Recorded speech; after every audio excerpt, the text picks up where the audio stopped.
ચૈતર વસાવાએ ફરી એકવાર ભીલ પ્રદેશની માંગ કરી છે।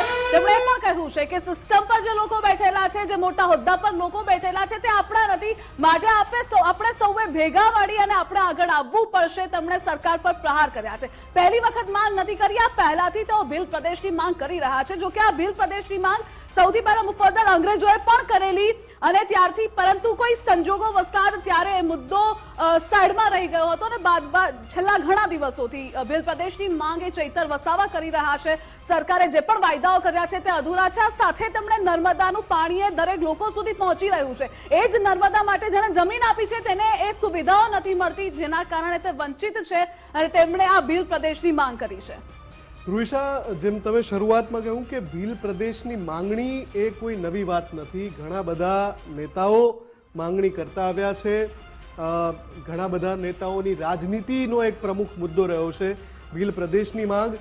અને જે 4 રાજ્યોના નામ લેવામાં આવે છે, ગુજરાત, મહારાષ્ટ્ર, મધ્યપ્રદેશ, રાજસ્થાન, આ 4 રાજ્યોમાંથી એક અલગ રાજ્યનું સર્જન કરવાની માંગણી છે આ આદિવાસી નેતાઓની।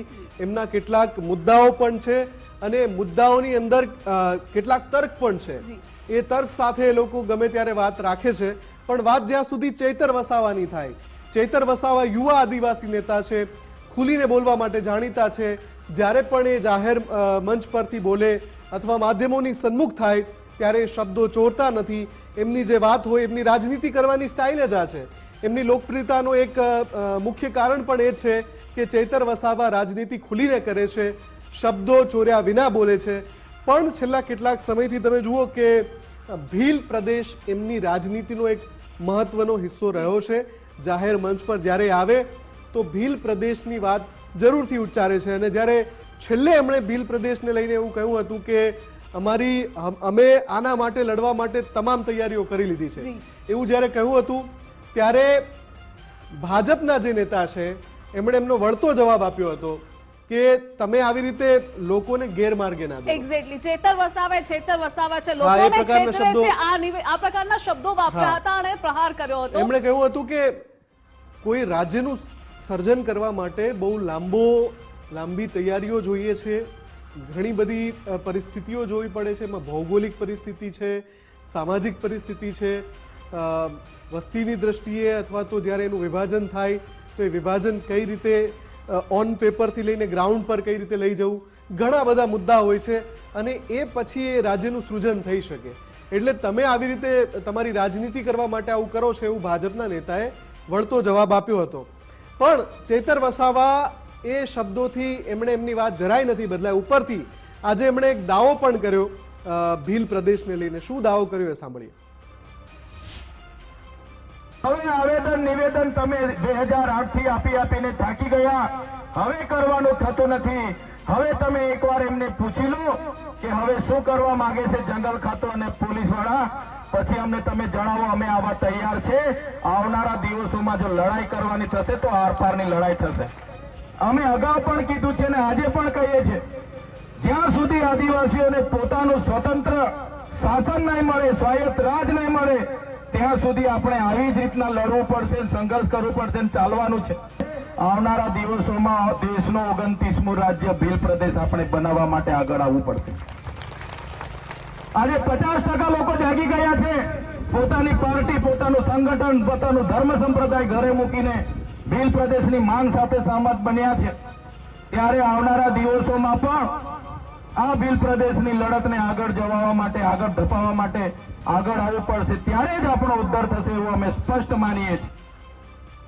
તો આપણી સાથે ભાજપના સ્થાનિક દિગ્ગજ નેતા મનસુખ વસાવાજી જોડાઈ ગયા છે। મનસુખજી, આપનું સ્વાગત છે ગુજરાત ફર્સ્ટમાં। આપ હમણાં જે સાંભળ્યા હતા એ ચૈતર વસાવાની વાતચીતના અંશો હતા, કદાચ આપને સંભળાયું હશે કે કઈ રીતે ચૈતર વસાવા મંચ ઉપરથી ભીલ પ્રદેશની વાત કરી રહ્યા છે। આપની શું પ્રતિક્રિયા છે? જો આપણે બધા જાણીએ છીએ કે ગુજરાતમાં ભારતીય જનતા પાર્ટી એટલી મજબૂત છે ને સરકારના એટલા બધા વિકાસના કામો થાય છે, એમાં આદિવાસી હોય, દલિત હોય, ઓબીસી હોય કે વેપારી વર્ગ હોય કે કોઈ પણ, એ બધાનો જ એક સર્વાંગી વિકાસ, એક સમાન વિકાસ થઈ રહ્યો છે। અને આવનારા દિવસોમાં પણ રાજકીય ભવિષ્ય આ લોકોને ઉજળું દેખાતું નથી, કોંગ્રેસનું નથી કે આમ આદમી પાર્ટી કે બીજા કોઈનું। આ લોકો લોકોના વચ્ચે કેવા મુદ્દા લઈને જઈએ તો લોકો એમના તરફ વળે એ પ્રકારના મુદ્દા આ લોકો વચ્ચે ઉછાળી રહ્યા છે. ભીલ પ્રદેશનો મુદ્દો એ જ છે કે હકીકતમાં બધા જ લોકો જાણે છે, પોતે જાણે છે, ને એમની સાથેના જે સંગઠનો છે એ પોતે જાણે છે કે ભીલ પ્રદેશની એ વાતો ભૂતકાળમાં સમજી ડામોરથી માંડીને છોટુભાઈથી માંડીને બધાએ માંગણી કરી હતી, પણ એમના કોઈને સફળતા મળી નથી. અને બીજો પ્રશ્ન રહ્યો કે ભીલ પ્રદેશ ના અને રાજસ્થાનના મધ્યપ્રદેશના લોકો એમ કે છે કે માનગઢમાં રાજધાની હોવી જોઈએ. આ બાજુ દક્ષિણ ગુજરાતના અને ચૈતર વસાવાની ટીમ એમ કે છે કે કેવડિયા કોલોનીમાં રાજધાની હોવી જોઈએ. પહેલી વખત તો એક વિચાર પર આવે કે જે ભીલ પ્રદેશની માંગણી કરનારા લોકો પેલો એક એજન્ડા નક્કી કરે કે આપણો એજન્ડા શું છે. એટલે આ લોકોને ગેરમાર્ગે દોરવાની છે વાતો છે એમને, અને ભીલ પ્રદેશ ક્યારે એ શક્ય જ નથી, એ બનવાનું જ નથી, અને લોકોને ગેરમાર્ગે દોરવાનો છે. કેટલાક ભણેલો યુવાન આમાં ગેરમાર્ગે એમની વાતમાં આવીને દોરાય છે અને રાજકીય રીતના એમને થોડી સફળતા મળે છે, પણ એ લાંબા ગાડી નથી રહેવાની એમની સફળતા મળવાની. જેમ સમજી ડામોરની સ્થિતિ, જેમ છોટુભાઈની સ્થિતિ થઈ, તો આ ચૈતર વસાવા કે એની સાથેના જે સંગઠનો એ નેગેટિવ વાતો કરે છે. સરકાર ખૂબ વિકાસના કામો કરે છે. આદિવાસી વિસ્તારમાં પણ આજે ઉનાળ વિસ્તારના ગામોમાં રોડ, રસ્તા, પીવાના પાણીથી માંડીને જંગલની જમીન જે વર્ષોથી ખેડતા હતા, જંગલની જમીન જે વાત કરે છે ને, જંગલની જમીન જે વર્ષોથી ખેડતા હતા એવા આદિવાસીને એમના હક અધિકાર આપ્યા છે, અને એ જમીનમાં 12 માસ સિંચાઈ કરી આદિવાસી, એના માટે પણ તમામ પ્રકારની સુવિધા આપી છે. અને હજુ પણ અમે કહીએ છીએ કે આદિવાસીમાં હજુ પણ વિકાસમાં કંઈ ખૂટતું હોય તો રાજ્યમાં ભાજપની સરકાર છે, ભૂપેન્દ્રભાઈ પટેલ સાહેબ ખૂબ સુંદર કામ કરી રહ્યા છે, કેન્દ્રમાં નરેન્દ્રભાઈ મોદી છે, પોતે ગુજરાતમાં છે ને આદિવાસીઓ માટે ખૂબ લાગણીશીલ માણસ છે, પ્રધાનમંત્રી છે. તો અમે એમને કહીએ છીએ કે તમે અમને પ્રશ્નો આપો, શું પ્રશ્નો છે, પણ આ એમને પ્રશ્નો સાથે કોઈ લેવા દેવા નથી, આદિવાસીના વિકાસની સાથે કોઈ લેવા દેવા નથી. એમને રાજકીય બેંક મજબૂત કરવા માટે આ પ્રકારના સ્ટન્ટ કરી રહ્યા છે. મનસુખજી, તમે કહી રહ્યા છો કે ચૈતર વસાવા પોતાની રાજનીતિ માટે આ કરી રહ્યા છે, પણ ચૈતર વસાવાએ આજે એક દાવો એવો કર્યો કે 50% કરતા વધારે વસ્તી, આપના વિસ્તારની જ 50% કરતા વધારે વસ્તી ભીલ પ્રદેશ બનાવવા માટે સહમત છે. આ અંગે આપ શું કહેશો? ના, એમને ચૈતર વસાવાને તમે પૂછજો કે તમને ઉત્તર ગુજરાતના લોકો કે રાજસ્થાનના કે મધ્યપ્રદેશના લોકો એમની વાતમાં સમર્થન આપે છે? એ નથી આપતા, ના પાડે છે. એ કહે કે રાજધાની અમારી માનગઢ છે ને આ એ કે અમારી કેવડિયામાં છે. પહેલી વખત આ મુદ્દા પર એ લોકો સહમત થાય. ઓકે. દક્ષિણ ગુજરાત છે જે ટ્રાઇબલ સંગઠનો છે એ ઉત્તર ગુજરાત કે છત્તીસગઢ કે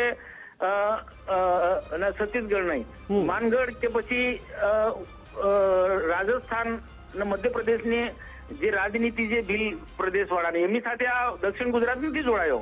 ઓકે. તો મનસુખજી, મારો અંતિમ સવાલ એ છે કે એક વ્યક્તિગત સવાલ આપને પૂછું છું, આપના પક્ષથી અલગ એક વ્યક્તિગત સવાલ કે ભીલ પ્રદેશ અંગે આપનું મંતવ્ય શું છે? શું ભીલ પ્રદેશનું સૃજન થવું જોઈએ? જો ભીલ પ્રદેશનું સૃજન બિલકુલ કરવાની કોઈ જરૂર જ નથી. ભૌગોલિક પરિસ્થિતિઓ પણ જોશો તો એ સંભવ જ નથી. એ કે ટ્રાઇબલ લોકોમાં જ એ મુદ્દા પર અસંમતિ છે. ભૂતકાળમાં કોંગ્રેસના શાસનમાં પણ આ બધો મુદ્દો ચાલ્યો, ત્યાર પછી છોટુભાઈએ પણ આ મુદ્દો ચલાવ્યો, પણ એમની જે 5-10%, 15% લોકો, થોડા ઘણા લોકો જે એમ હું સ્પષ્ટ શબ્દ કહું કે અલગતાવાદી વિચારધારાના લોકો છે, આવા લોકો એમની સાથે છે.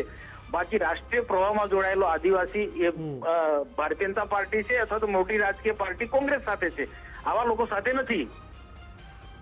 બિલકુલ મનસુખજી, આભાર અમારી સાથે જોડાવા બદલ, આ વાતચીત કરવા બદલ. તો મનસુખ વસાવા કે જેઓ ખૂબ જ મોટું નામ છે દક્ષિણ ગુજરાતની રાજનીતિમાં, એમને સૌ કોઈ ઓળખે છે, ત્યાંના સ્થાનિકો ઓળખે છે.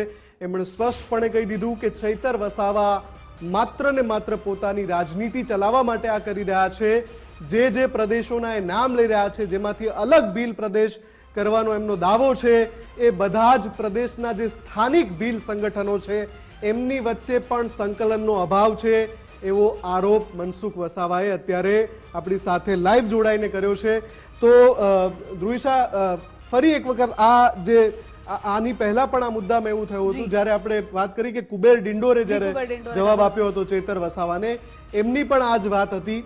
અને જ્યારે આપણે મનસુખ વસાવાને પૂછ્યું ત્યારે એમની પણ આ જ વાત છે કે ચૈતર વસાવા આ મુદ્દા પર માત્ર ને માત્ર રાજનીતિ કરી રહ્યા છે. ઓકે, એટલે જેવી રીતે મનસુખ વસાવાએ કહ્યું કે એ માત્ર હાઇલાઇટ થવા રાજકીય સ્ટન્ટ કરે છે, પરંતુ સ્થિતિ જે સ્થાનિક લેવલે છે કંઈક અલગ છે. જેવી રીતે આપે કહ્યું કે સંકલનનો પણ ત્યાં અભાવ છે સ્થાનિક સ્તરે, પરંતુ આ પહેલા પણ ચૈતર વસાવાનું એક નિવેદન સામે આવેલું જેમાં એમણે કહ્યું હતું, એટલે કદાચ આ લડત એમની ઉગ્ર બની શકે છે, છેલ્લા ઘણા સમયથી કરી રહ્યા છે, એટલે કે મારા